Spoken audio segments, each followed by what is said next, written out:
I explain you about the project I did in college, which was classifying the MNIST dataset just using Empire. So let me explain you about the dataset real quick. So our dataset looks like this. We have imported our CSV file with MNIST dataset, and the first column have our entire labels like 6, 5, 7, 9, 5, 2.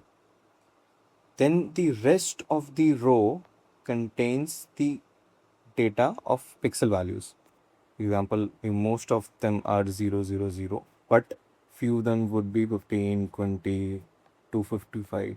Basically from 0 to 255, the range which the pixel values take. So we have loaded this value in the data frame data structure, and we have converted them into an data array. It's a Numpy array basically. So next I am extracting the shape of my data in two variables m and n, and then I'm slicing my rows to 0 to 100th row to create two data set for like one for the validation or testing data, and one is the train data. So I have about 20,000 rows here, and I'm using 1,000 for my validation or testing, and 1,000 till the rest of the rows are my training data. So I've sliced them. And again from that, I've extracted first column as my labels, like here in the train, in the y train variable. Next, in the yx train variable, I have extracted all my pixel data, like data from this to here, not the first column. So then we have defined our first function, the initialize. We are initializing the parameters with random variables. Here I am taking this function is taking input n1, n2, and n3, which is just the number of nodes we have in each layer. For example, the initialize. Let me tell you, init params function. This takes three variables, n1, n2, and n3, and spits out four matrices. These are the matrices this spits out, and these n1, n2, n3 are just the number of nodes we have in each layer. For example, we have 4 here, 3 here, and 4 here, and these are connected like this, like the neural networks are connected. So this will become 4, this will become 3, this will become 4, and the matrix which I'll have in the output, this will look like the shape of the W1 will be 4 cross 3.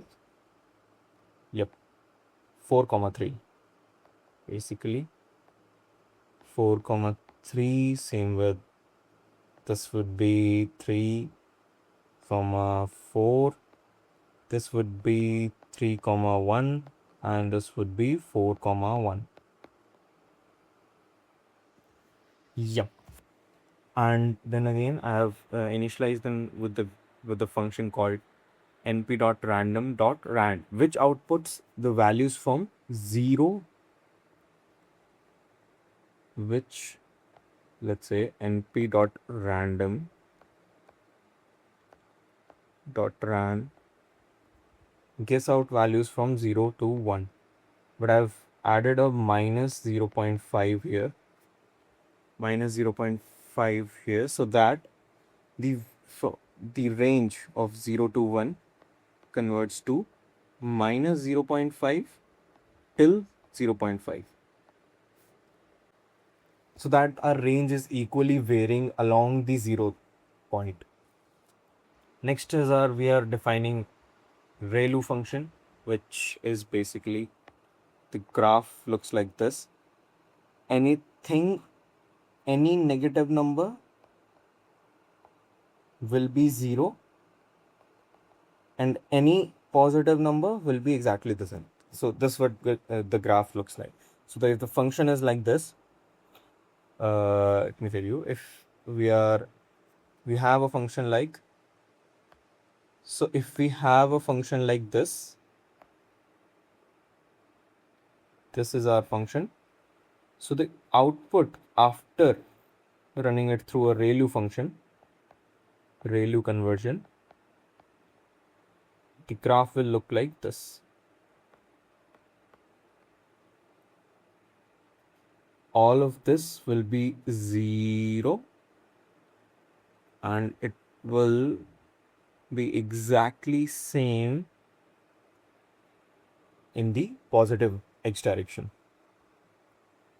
So next, our sigmoid function. This is an extremely interesting function. Let's talk about this. So let's say we have few ranges 4, 3, 2, 1, 0, 9, like this. So what the sigmoid function does is it compares each value with every value and splits a percentage, so that like it spits out a probability value, so that the let's say for this example the probability of 9 in this case would be around 0.67 something. It's just an example. And for the rest of the numbers it will be closer to 0 and close to middle, but sum of all these values will be equal to 1. So the probability of 1 is proportionally divided between all these numbers so that they add up to 1. The probability of happening each event is 1 basically. Next, we are also defining the derivative of the sigmoid, obviously, because it will help us in the gradient descent or backpropagation step. Likewise, we have also defined the derivative of ReLU function as well. Next is forward prop. Let me tell you about the forward prop just a bit quick. What this function does is it spits the output of our model. It takes in the let's take the let's take this function as a black box, and we are defining forward prop function. The inputs are x, which is our training data,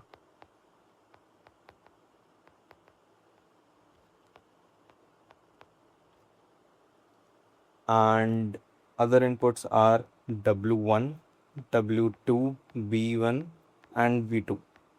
What is this? These are entirely our model parameters.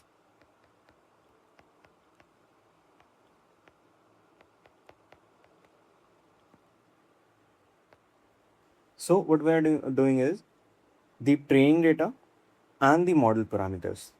So what this step does is it is basically the pixel values, the X train which we define, and the labels are labels were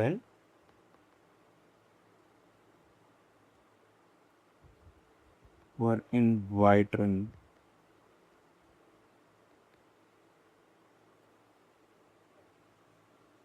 So the forward prop step, this function, this is outputting the Z1, Z2, A1 and A2.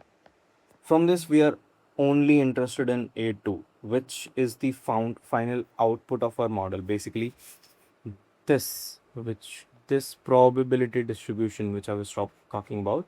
So the A2 will look like 10, 1. This will be a matrix of 10, 1, which will look like this.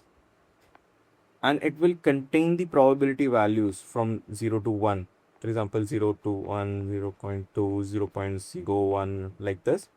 and the maximum probability. For example, if we have 0.6 here, and this is the maximum probability in the entire one-dimensional array, a single column array. So the model is trying to say is this number which we fed in all the pixel values is should be, or it is like model is predicting that it is 9.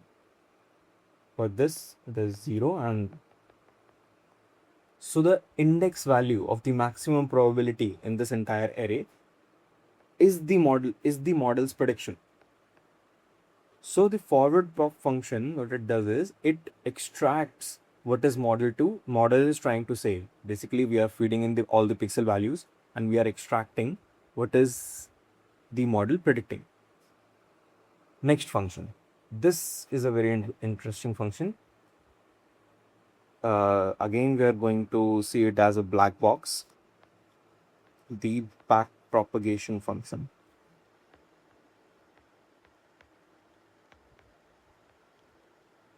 Propagation.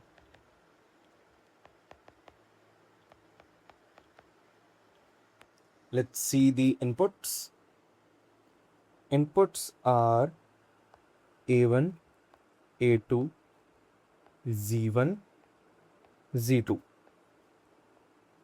These are output of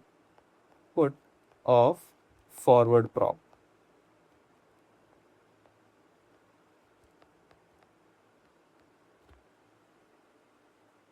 Yeah. Let's see what else it takes. It takes our model parameters, W1, W2, B1 and B2. Model parameters.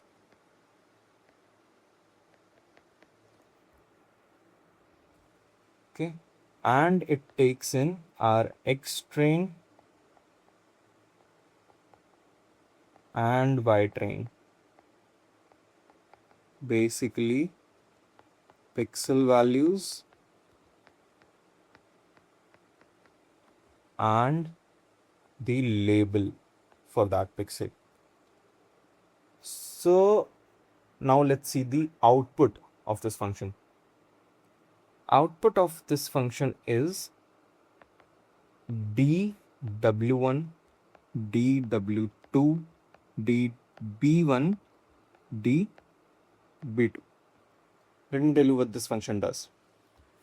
It is taking the output of forward prop. And what is forward prop? The prediction of our model. The prediction of, let's say it badly predicts that it is 9, but we fed in 2. We fed the pixel values of 2, but it's badly predicting that it is 9. So it's okay. We haven't trained the model yet. So let's say these X train values are for 2, but and the label will also be 2. But from the output of our forward prop, we got that A2 is predicting that it is 2. And A1, Z1 and Z2 are just the middle steps happen between the forward prop to get to the A2 or Z2. We can A2 and Z2 are same in our case. So next, so it takes in the entire model. It took the output of the current model, your output of that model. It took the X train values, Y train values, and it will compare the two. Like the label was 2, but A2 was predicting it was 9. So comparing those two results, the model output and the model should be predicting, and what the model should be predicting, it compares the two, run it through this function, and gives me how much should I change the model parameter of W1. It gives me dW1, which is a delta. How much W1 should be changed? and by what values. The value, this is a variable containing all the values. Like W1 is a matrix and dW1 is also a matrix, and we will subtract this matrix from this matrix. So it is giving me the delta. Same with W2, same with B1, same with B2. So what back propagation function does this? It gives me the change I should do to my model parameters so that I will get the model predicting 2.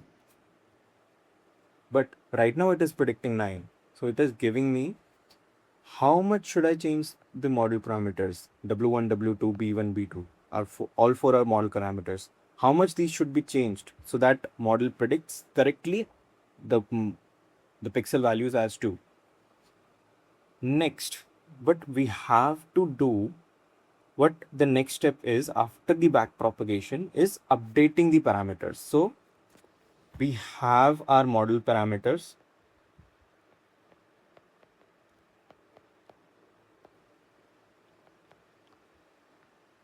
W1, W2, B1 and B2. And from our back propagation step,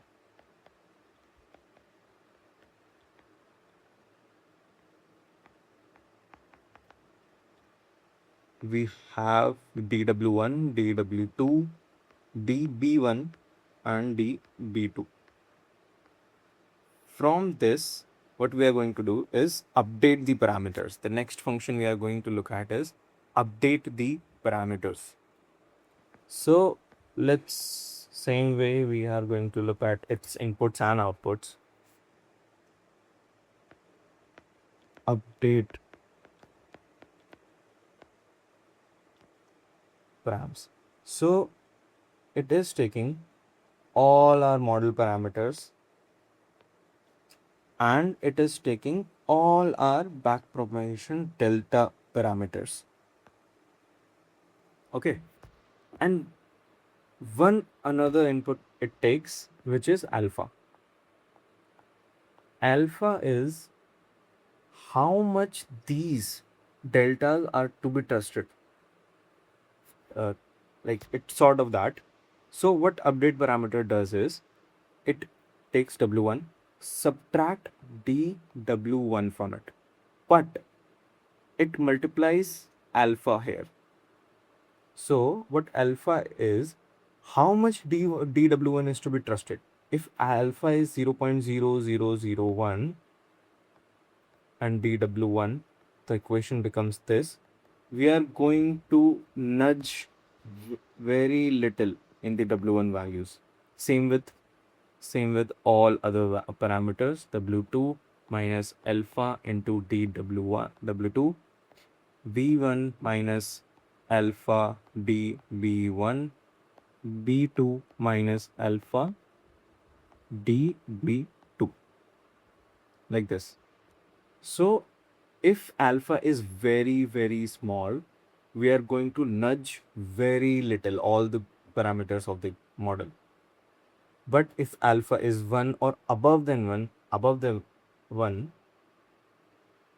but if alpha is above than 1, then we can overshoot it. Like we maybe subtract too much from the W2 and W2 entirely becomes 0.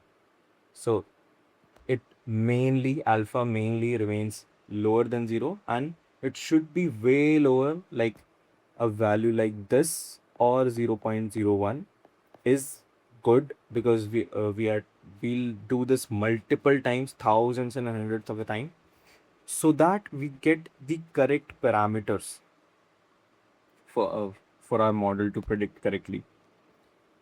So if we overshoot by having value like 10, 100 is too big.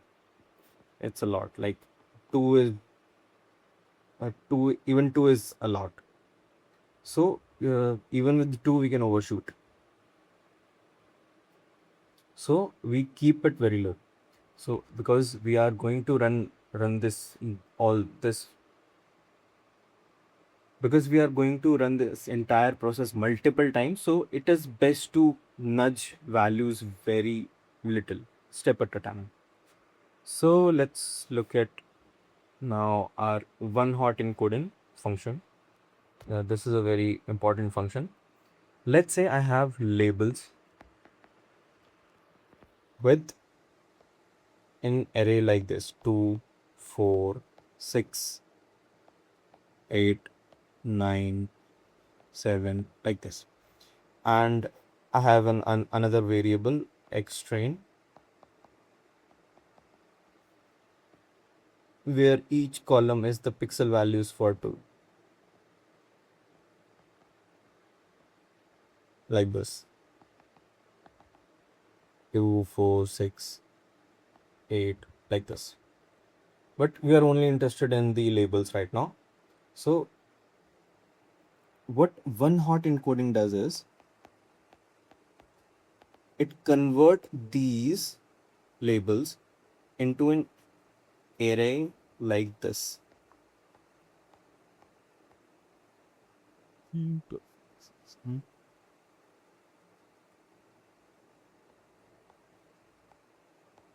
An array like this. Because what this does is now model doesn't have to predict the values like 2, 4, 6, 8, 9 at all. Because if we have the model predicting directly the value of 9 or 8 or 7, it may become bias. Let's say, for example, we have examples of 9 too much compared to other example. So model will become biased towards the 9. So what uh, doing this does is every every column in is equal here. Every column is numerically equal. The sum will be 1 always. The sum of the entire column will be 1 always. So it doesn't create numerical instability.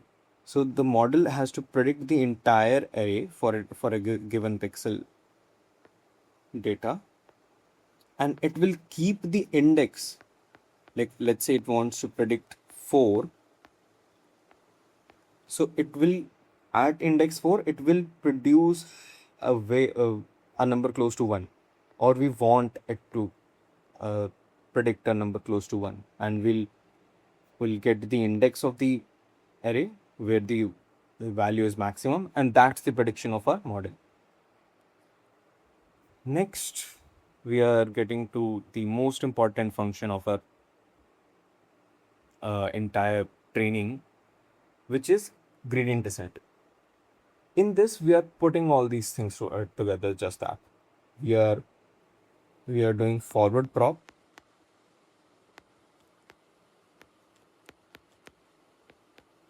then followed by a backward prop,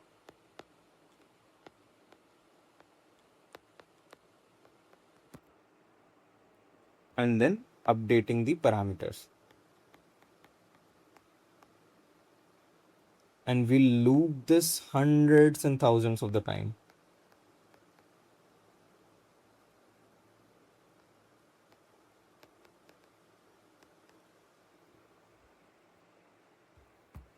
So this will take in our model parameters. Let me explain you in a very clear way.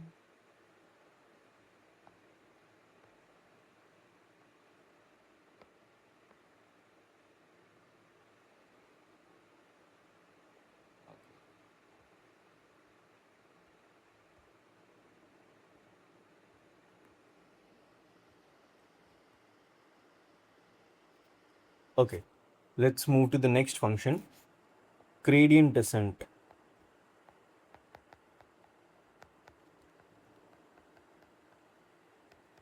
Here we are just putting all these things together. First, we learned about the forward prop.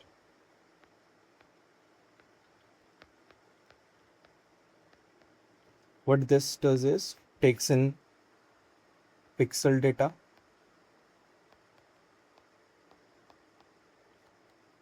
takes the label,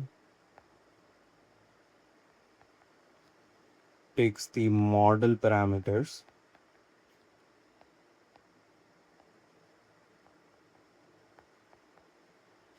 and outputs a prediction.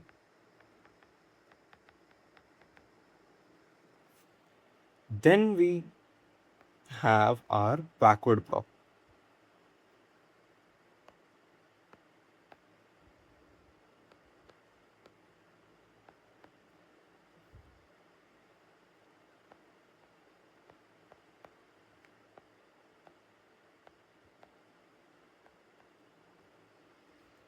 What this does is takes in the prediction, takes model parameters, takes the label, just all three, and give out the how much to nudge each and every parameter in our model.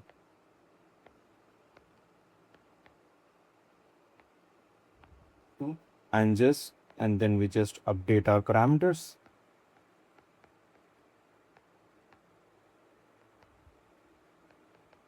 And we loop this thousands of times.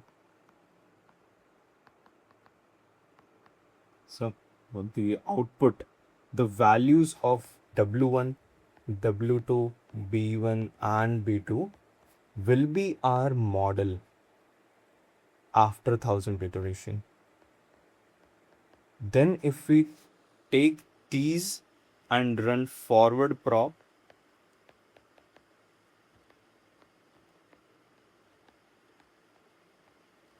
then the prediction should be correct.